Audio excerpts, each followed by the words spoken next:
All my life, I've heard that as I age, I would need to wear a lighter lipstick. And I've resisted and resisted because I love a dark burgundy lipstick. But I have finally concluded, or let's say I have concurred, that light lipstick does make women look more youthful. There's something about a very deep, particularly a matte shade that can age us. That is one of the 5 tips that I want to talk about today. Some shifts that we need to make in our makeup application as we mature if we want to really look our youthful best. I'm Michelle Fox. I love to bring you some mature beauty tips and tricks. And today we're talking about just some very simple things that we need to change up in our makeup routine. And a lot of times we get so comfortable in how we do things that we just either just straight up don't want to do it, or we think that that can't possibly be correct, or it can't apply to us, or we just doesn't occur to us to make a change.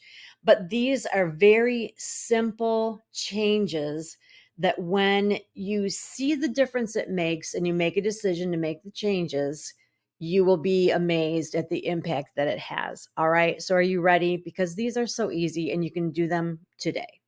So, the first thing that we're going to change, it's time to apply our cheek color on the apples of our cheeks coming from above. Everything that we do needs to be lifted. We need to always be thinking that we want to be up. And when we have our cheek color anywhere in the lower vicinity, it is going to drag our face down. So, coming from above, just high and above, it is much more flattering. Even hold the brush high and outside, like in baseball, and focus on the apples of your cheeks and then bring it back out toward your hairline. But really stay away from anything below your cheekbone. And for sure, don't crowd it and get it too close to your nose. You want to define those cheeks. And part of that is to make sure that you are staying higher and a little farther out with your cheek application. The next one is to pay attention to your eyebrows. And this is imperative. I have never, ever had to pluck my brows, or well, I probably should have, I just didn't, but I've never needed to fill them in. I've not really seen the need to shape them, or really do anything with them. But we do lose the color lightens. We actually lose some of the thickness, and they do become patchy, and it does indeed age us. Our eyebrows frame our face, and when that's missing, something is off. And it doesn't take that much. Have your stylist help you shape them initially, and then from then on, you take that on yourself and you keep up the plucking at home. And if you need to use a stencil, use a stencil. But there are so many options out there. You can use powder, pencil. There are different kinds of mascara type things, brow scaras. There are so many options out there. Find the one that works for you and use it consistently, and it will change your life. Makeup tweak number 3 is that your highlight shade, which is the lightest shade of your eyeshadow, is more important than ever before. So, your highlight shade is a key player. It can be used for quite a few things, but the one thing specifically is that if we're going to take the time to shape our brows, that let's highlight that and put some of the highlight right underneath our brow to emphasize the brow bone, which is always a sexy thing to do.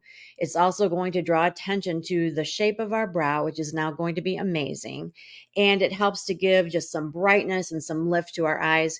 You can also take some of that highlight and put it just in the inner corner of your eye and the tear duct, just to brighten up your eye and sort of make it seem even bigger and brighter, and just just give it some pizzazz. It's kind of a makeup artist trick. And also your accent colors, or if you're only using two colors, your second darkest color, you want to be using that a little higher than usual because our eyes are starting to drift down. And if we keep using the exact same technique, that is actually going to pull our eyes down. So we need to sort of choose where our corner is. Like we used to put our accent in the outer corner of our eye because our outer corner was in the right place.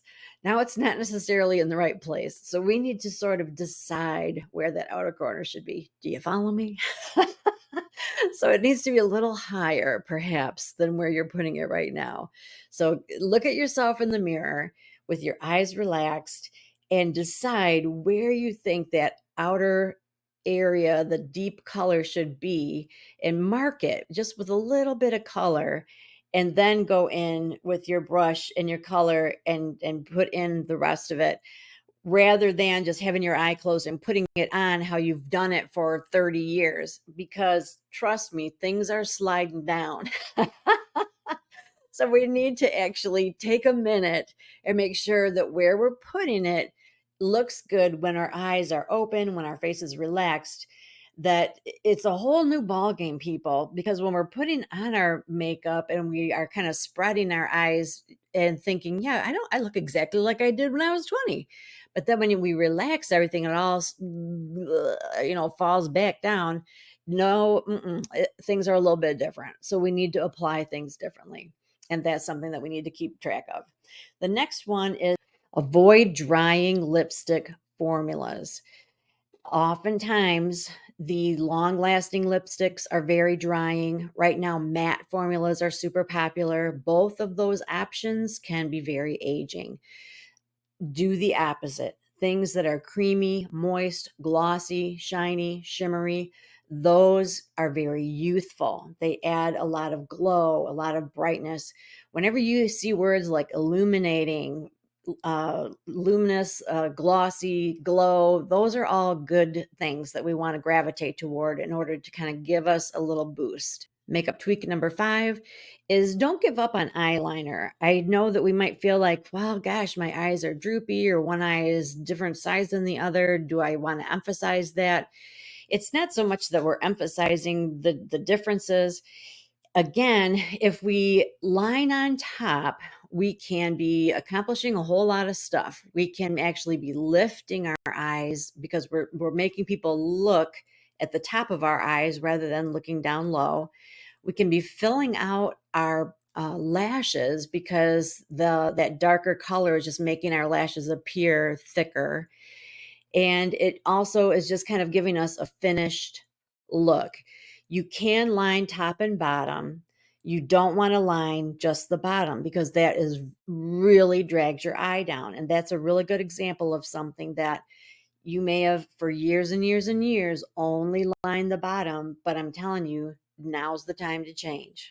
If you're only going to line one or the other, line the top. And if you feel like I can't do that because I don't know how to get it without there being a gap between the liner and my lashes, practice makes perfect, okay?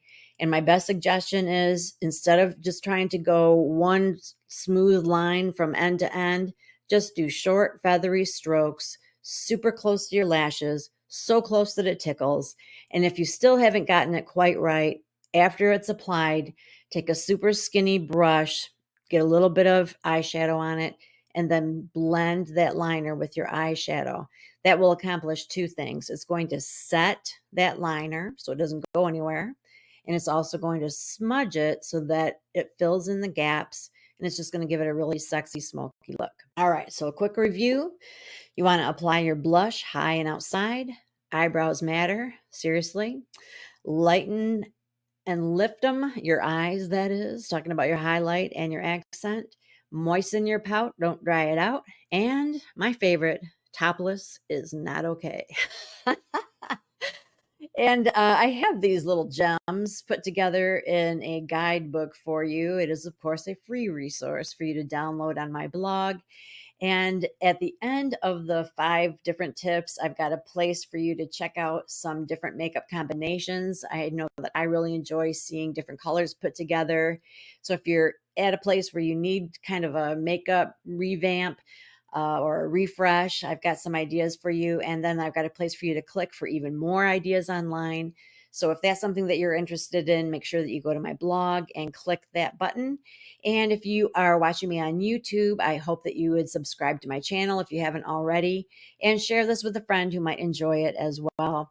And if you're catching me on my blog, there's a place all the way at the bottom where you can click to sign up for my newsletter. And if you have any comments, I would love to hear them. I always personally reply every single time. So I will see you next time. I appreciate your time and attention. And I really hope that you got something out of this. I know that change is never easy, but I love to find things that we can do proactively so that we aren't just saying, oh gosh, my eyes just don't look the same as they used to. My face just doesn't look the same as it used to. No, it doesn't. That's true. But there are little things that we can do to make it better. So let's just be proactive. Okay. Let's do this.